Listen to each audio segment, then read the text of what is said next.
आज आपण बोलणार आहोत एका अशा दिग्गज अभिनेत्याबद्दल ज्याने केवळ 19व्या वर्षी एक मोठा निर्णय घेतला आणि तो निर्णय होता लग्नाचा. पण हे लग्न अगदी साधं नव्हतं, कारण त्याने 34 वर्षाच्या घटस्फोटित महिलेशी लग्न केलं होतं. होय, आपण ज्या अभिनेत्याबद्दल बोलत आहोत ते दुसरे तिसरे कोणी नाही, महान अभिनेता नसीरुद्दीन शाह आहे. त्यांचा फिल्मी प्रवास जितका रंगीबेरंगी होता तितकाच त्यांचा व्यक्तिगत आयुष्याचा प्रवास देखील. 19व्या वर्षी नसीरुद्दीन शाह अलीगढ मुस्लिम विद्यापीठात शिकत होते, जिथे त्यांची भेट झाली परवीन मुराद यांच्याशी. परवीन या 34 वर्षाच्या घटस्फोटित महिला आणि त्यांना आधीपासूनच मुलं होती. वयाचा मोठा फरक, कुटुंबांचा विरोध या सगळ्याला न जुमानता नसीरुद्दीन शाह यांनी 1969 मध्ये परवीन सोबत लग्न केले. लग्नानंतर त्यांना हिबा नावाची मुलगी झाली.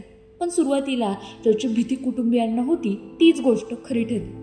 वयातील अंतर, विचारातील मतभेद आणि जबाबदाऱ्या या सगळ्यांमुळे हे लग्न जास्त काळ टिकू शकलं नाही आणि दोघांनी वेगळं होण्याचा निर्णय घेतला. घटस्फोटानंतर परवीन यांनी पोटगीची मागणी केली आणि नसीरुद्दीन शाह यांना तब्बल 12 वर्ष हप्त्यामध्ये ती रक्कम फेडावी लागली. सांगितलं जातं की मासूम या चित्रपटातील कमाईतून अखेर त्यांनी हा आर्थिक बोजा हलका केला.